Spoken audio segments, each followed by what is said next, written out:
अब कार्यक्रम के अगले पड़ाव में मैं आग्रह करूंगा माननीय नेता प्रतिपक्ष बिहार विधान परिषद श्री हरीश सहनी जी का कि वो आए और हम सबको संबोधित करें। भारतीय जनता पार्टी जिंदाबाद। माता की वंदे वंदे। आज के इस सम्मानित कार्यक्रम में हम लोगों के बीच उपस्थित हैं हम लोग के भारतीय जनता पार्टी के बिहार के सेना नायक और हमारे सदन के साथी भाई सम्राट चौधरी जी हम लोग के बीच उपस्थित है। आदरणीय विजय सिन्हा जी जो नेता प्रतिपक्ष विधानसभा और पूरे प्रांत में अपने कर्तव्यों के पालन के लिए जो नेता विरोधी दल का जो कर्तव्य होता है, हर मुद्दे पर जहां समाज को प्रतिपक्ष के द्वारा आवाज उठाने की आवश्यकता है, जो आमजन आवाज नहीं उठा पाते हैं, वो नेता प्रतिपक्ष को उठाना होता है। वो हर जगह हर कोने तक पहुंच जाते हैं। ऐसे हमारे विजय सिन्हा जी, उनको हटा दीजिए। तो जेपी वर्मा जी जो अपना योगदान दिए हैं, मैं दिल के गहराई से इन्हें शुभकामना देता हूं और अपने प्रदेश अध्यक्ष को भी शुभकामना देते हैं कि आप ऐसे शेर को खोज कर लाने के लिए इन्हें भी बहुत बहुत शुभकामना बधाई। प्रोफेसर शिव पूजन सहाय कुशवाहा जी, श्री शिव कुमार कुशवाहा जी, विनोद कुमार जी, राम सेवक प्रसाद कुशवाहा जी, डॉक्टर अंजलि जी, डॉक्टर राम लगन सिंह जी, मधुबाला सिन्हा जी, वीरमणि कुशवाहा जी, भगवती मेहता जी, विनोद मेहता जी, अरुण मेहता जी, नीरज कुमार जी, अरविंद कुमार जी, शिव कुमार कुशवाहा जी, विनोद मुखिया जी, सत्येंद्र मुखिया जी और श्रीकांत महतो जी। और आज के इस कार्यक्रम में पूरे बिहार से आकर भारतीय जनता पार्टी में आकर जो योगदान देने के लिए आए हैं, सभी को बहुत बहुत शुभकामना बधाई। सुना रहा है, बाहर निकले के फोन करेंगे। मेरे मन में होते रहता है कि जब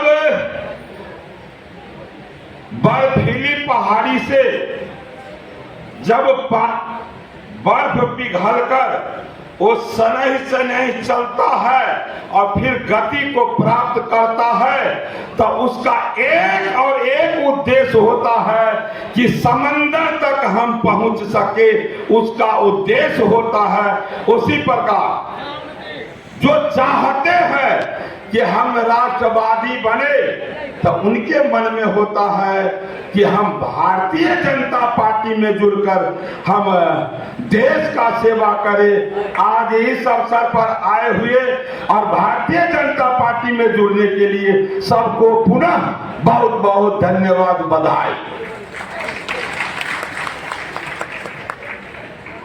आज यह भाव आप सबों के मन में क्यों आया? पूरे देश भर की नदियां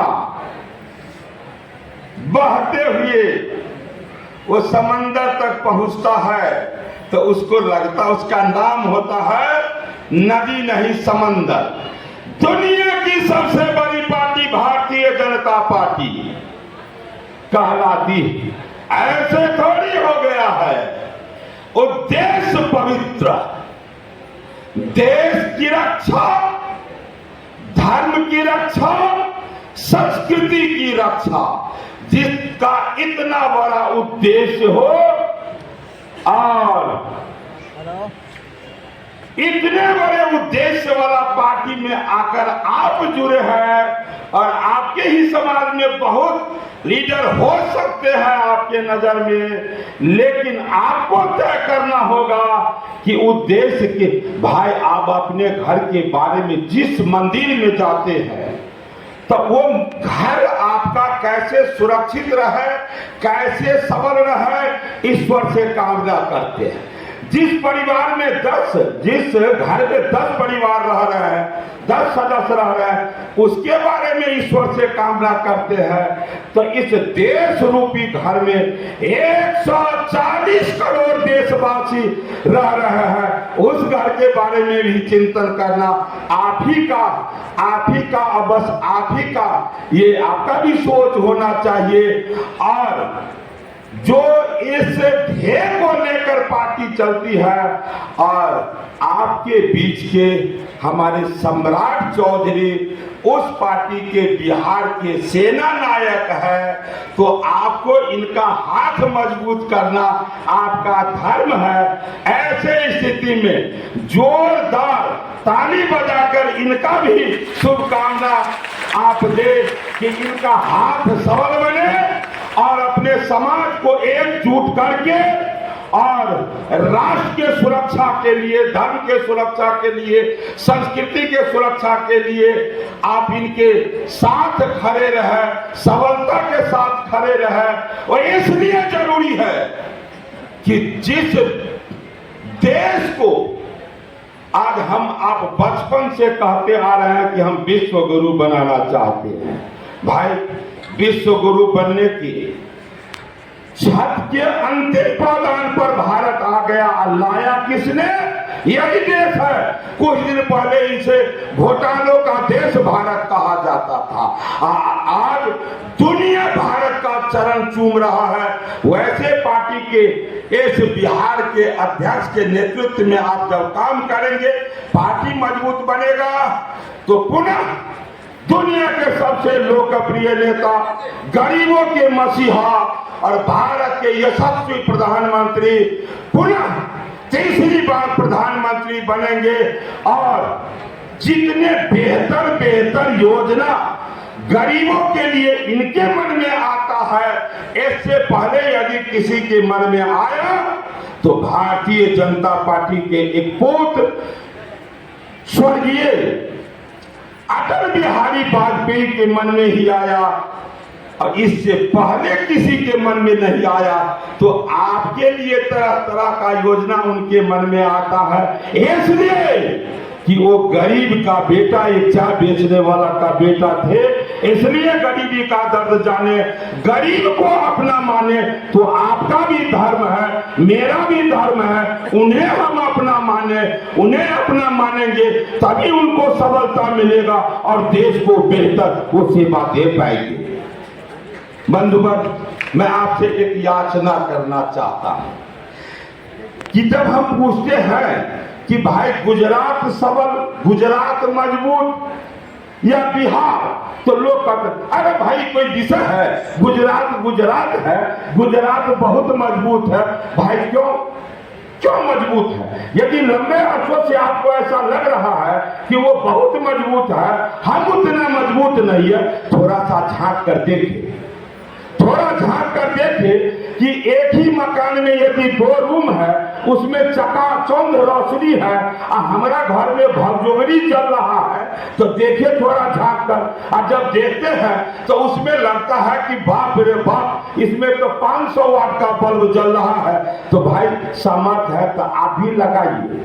मेरे कहने का अर्थ है मतदाता वहां भी है और मतदाता बिहार में भी है, लेकिन वहां पिछले 27 वर्षों से भाजपा की सरकार है और बिहार में आज तक भाजपा की अपनी स्वतंत्र सरकार आज तक आजादी के बाद कभी नहीं बनी।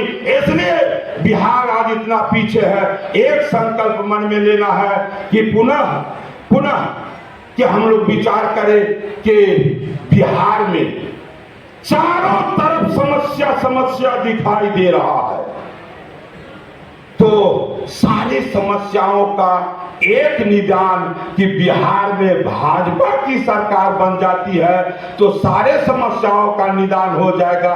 इसलिए सब लोग एकजुट होकर और आप अपने लीडर आदरणीय सम्राट चौधरी, जो सिर्फ शरीर से सम्राट नहीं है, पद से सम्राट नहीं है, ये विचार से भी सम्राट है, ऐसे सम्राट चौधरी के को आप साथ दे। और आदरणीय हमारे विजय बाबू, जिनका तो कोई कहना नहीं, सब लोग जानते हैं, मानते हैं कि अपने कर्तव्य का पालन कर। अरे इनका तो देन है, शराबबंदी हमारे मुख्यमंत्री जी लगाए, लेकिन उसके बाद जो स्थिति बनी, शराब जिस तरह से बिकना शुरू हुआ, गरीब को जिस प्रकार से मौत के वो हवाले हुए, और यदि उसको मुआवजा देने का जब बात हुआ तो केवल और केवल भारतीय जनता पार्टी का देन है, और हमारे विजय बाबू और सम्राट बाबू का ये देन है कि पूरे दौड़ कर धरना प्रदर्शन विरोध करके आज वो उस गरीब को उतना हक दिलाए। आप लोगों से आग्रह करूंगा कि बिहार में जब प्रधानमंत्री 2024 में उनका चुनाव होता है तो 40 में 40 सीट दिलाने के लिए आप जितना अधिक से अधिक समय हो सके आप उसमें थोड़ा सा अगल बगल लोगों को आप समझाए बुझाए, और 2025 में एक बेहतर सरकार हम बना सके। आप ऐसा करेंगे, थोड़ा सा अपने प्रांत और देश के लिए भी समय खर्च करेंगे। इसी शुभकामना के साथ अपने वाणी को विश्राम देता हूं। जय हिंद, जय भारत।